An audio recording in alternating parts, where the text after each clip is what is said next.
Alright everyone, I'm Elliot, let's jump straight in. You've dated someone who looked right on paper, felt right in the first month, and somehow ended in wreckage you didn't see coming, and you still can't name what you missed. That confusion isn't a flaw in you. Early attraction quietly shuts down the part of your brain that pattern recognizes, which is why men keep walking into the same kind of ending wearing different faces. So here are 7 behavior patterns that show up early, escalate quietly, and tell you what the relationship will actually feel like in year 2. This is pulled from attachment research, longitudinal relationship studies, and the patterns therapists see in the room every week. Most men miss this entirely, the contempt pattern. When she talks about people who've disappointed her, an ex, a former friend, a coworker she fell out with, what's the tone underneath the words? Anger is loud and honest, contempt is something else. Contempt sounds like a small eye roll mid-sentence when she's describing her ex. It sounds like a mocking impression of his voice when she retells the story. It sounds like a smirk when she corrects something you said in front of other people. Technically right, but it lands like a slap. The words might be neutral, the temperature isn't. John Gottman spent decades watching couples in a research lab and tracking which marriages survived. The single strongest predictor of divorce wasn't yelling or even infidelity. It was contempt, that signal that one partner has positioned themselves above the other. Because contempt isn't a feeling about a moment, it's a stance about a person. And the stance is, I'm above you, you might be thinking.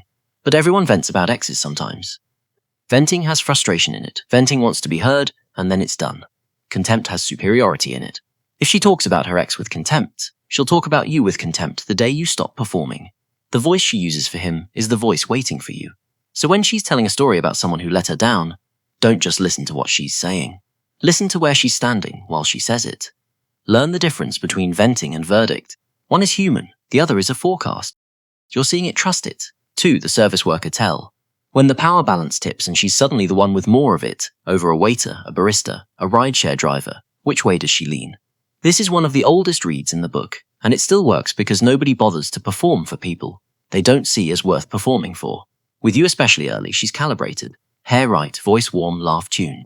With the server who brings the wrong drink, she's unfiltered. Does she snap at a mistake that costs her nothing?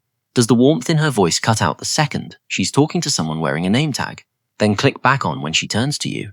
Or the version most men miss. Does she go cold, not rude, just absent? Like the person in front of her isn't fully a person. How someone treats people who can't retaliate is the cleanest read on their default character, because there's no incentive to fake it. She isn't going on a second date with the waiter. So whatever you see there isn't a side of her. It's the calibrated version turned off. You might think, maybe she's just having a bad day. Fair. One bad day is one bad day. But watch across 3 or 4 interactions. If the pattern holds, it's not the day, it's the operating system. And whatever she's willing to do to someone who has 0 leverage over her, she will eventually do to you.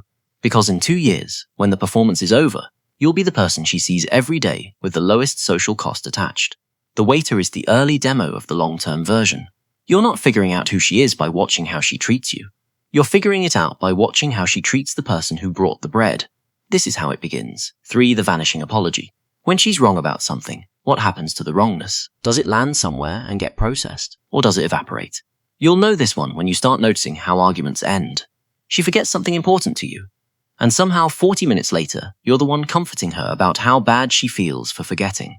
She's 2 hours late, and the lateness becomes traffic, her boss, the weather, or quietly, your fault for not reminding her. She says something that hurts, and the apology that arrives is the one that doesn't quite admit anything. I'm sorry you feel that way. I'm sorry if it came across like that. Each of those sentences is shaped like an apology. None of them actually is one. A real apology contains an admission. The vanishing apology contains an exit. Attachment researchers studying long-term couples noticed something specific. The couples who lasted weren't the ones who never fought. They were the ones who could make a repair attempt. A small move during or after conflict that restored connection. A genuine acknowledgement. A naming of the thing that went wrong. The couples who couldn't do that, no matter how compatible they looked on paper, eroded. Because every unresolved moment doesn't disappear. It just gets filed away and the file gets thicker. The reason this pattern shows up is rarely malice. It's conflict avoidance fused with ego protection. Sitting with the discomfort of being wrong requires a tolerance most people weren't taught growing up. So the discomfort gets offloaded onto traffic, onto her boss, onto you. You don't need a partner who's always right. You need a partner who can be wrong out loud and stay in the room while it happens. Pay attention to this. 4. The identity drift. Who was she 3 months before she met you? And where did that person go? This one is subtle because it can look like compatibility. In the first weeks, she's adopting your music, your shows, your weekend rhythms. The hobby she described, loving on date one, she now finds boring because you don't share it. Her friend group, warm in month 1, is now described as draining. Her opinions on things start matching yours a beat too quickly. Or the same pattern flipped, she's pressuring you to do the shedding. Your friends are immature. Your hobby is a waste of time. The version of you she met is somehow not quite the version she wants. Either direction, the principle is the same. One person is dissolving to fit the other. You might be thinking, but isn't sharing interests a good thing? It is. Sharing is two people meeting in the middle and discovering a shared third thing. Drift is one person quietly disappearing into the other, and it doesn't end well for either side. If she has no stable sense of self going in, she'll eventually resent you for the identity she handed over, even though you didn't ask for it. You'll wake up 2 years in and discover the woman across from you has no friends, no hobbies, no life outside the one you built, and somehow that's your fault. If she's actively rewriting you instead, you'll wake up 2 years in and notice you don't recognize yourself either. Healthy partners influence each other. You'll pick up some of her tastes, she'll pick up some of yours. The difference is influence happens slowly and additively. Drift happens fast and subtractively. One adds, the other erases. Watch which one's happening, in her and in you. Try this once. 5. The stone wall. When something between you needs to be said, does the air in the room get heavier or thinner? Stonewalling is the pattern where conflict doesn't get fought through, it gets sealed off. Silent treatment that stretches from hours into a day. No engagement, no resolution. Just a wall and you on the wrong side of it. Here's the experiment because spotting stonewalling a year in is too late. Next time something small needs addressing, not a fight, something minor, a scheduling thing, a small ask, bring it up calmly and watch what happens in the next 60 seconds. You're not setting a trap. You're observing what her nervous system does under the lightest possible pressure.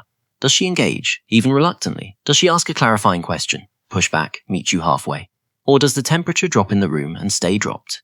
Does she go quiet in a way that isn't thinking, but withdrawing? One small data point in a low-stakes moment tells you what a high-stakes conflict will look like. Because conflict scales up, but the response shape stays the same. Gottman again. Stonewalling is the second of his 4 horsemen for a reason. What's happening physiologically is flooding. Her heart rate climbs, her stress system overloads, and the shutdown is her body's attempt to protect itself. Which means stonewalling usually isn't malicious. It's learned, often from a household where staying engaged during conflict wasn't safe. Hold 2 things at once here. The first is compassion. Someone who shuts down learned to shut down, because at some point, disappearing was the only available move. The second is harder. Compassion for the cause doesn't mean signing up for the consequence.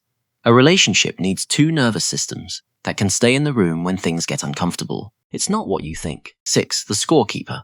Does it feel like you're loved, or like you're being audited? The scorekeeper tracks. Every favor, every text response time, every gift.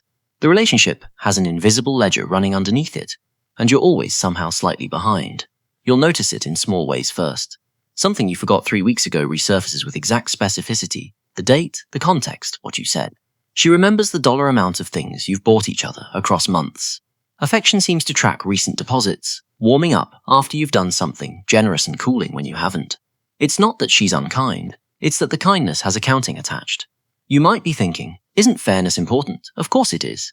But there's a wide gap between reciprocity and scorekeeping, and the gap is where the relationship lives. Reciprocity is a felt sense. You both move toward each other over time, and the math works itself out without anyone running the numbers. Scorekeeping is the math itself becoming the relationship. The ledger replaces the love. And here's the thing about ledgers. They usually come from someone who's been hurt. Someone who at some point gave too much to a person who took advantage, and decided afterward they'd never let that happen again. They built a defense made of arithmetic. The problem is that defense over time becomes weaponry. You will spend the relationship paying interest on debts you didn't know you owed. A forgotten text from last Tuesday becomes leverage in an argument next month. Every small failure gets entered into the book, and the book never closes. She's not doing this to control you most of the time. She stopped trusting that love would be returned without proof. That's a real wound. But a wound someone carries into a relationship without working on it becomes the relationship's problem. Fairness is a value. Scorekeeping is a tax. This will cost you. 7. The future faker. When you compare what she says about the future to how she acts this week, do the 2 match? This is the last pattern, and it's the one that tends to do the most damage because it feels the best on the way in. She'll talk about meeting your family early and then dodge every actual date you propose. She'll mention moving in together, then go quiet for 3 days when you suggest looking at a place. She'll name your hypothetical kids before, she'll name what the two of you actually are. The future is vivid, detailed, intoxicating. The Tuesday is vague. This pattern isn't always manipulation. Sometimes it is. Some people use future talk strategically because they've learned it locks partners in emotionally, without requiring present commitment. But more often, it's avoidant attachment doing something specific. Future talk feels like closeness without the risk of actually being close. The hypothetical version of the relationship is safe. There's no vulnerability in describing a wedding that's 3 years off. The Tuesday night version, the messy real one, requires showing up. So the brain that can't show up generates fantasy as a substitute for intimacy. And from inside the relationship, it can feel almost identical to commitment. Almost, so here's the move. Watch what she does this week, not what she says about next year. Next year is rhetoric. This week is data. Did she show up when she said she would? Did the small commitments get kept? Did the conversation about something hard actually happen? Or did it keep getting pushed to a later date that never arrives? Anyone can describe a future. The describing costs nothing. What costs something is showing up for the Tuesday. The calendar is the truth always. And if the calendar is empty while the future is full, you're not in a relationship. You're in a story she's telling you, and stories end whenever the teller gets tired. So now turn the camera around. You've spent the last 20 minutes scanning her for these 7 patterns. The contempt, the way she treats people who can't push back, the apology that vanishes, the identity drift, the wall, the ledger, the future that never quite shows up on a Tuesday. Fair question, which of the 7 do you do? Not as an accusation, as a mirror. If your last partner watched this video, which one would she say she saw in you? Because every pattern here cuts both ways, and the men who use lists like this only as a filter for other people end up missing the part where the same patterns sometimes live in the house. Drop in the comments which one landed hardest, in her or in you. Hit like if you're still thinking about it, and subscribe so you don't miss what's next.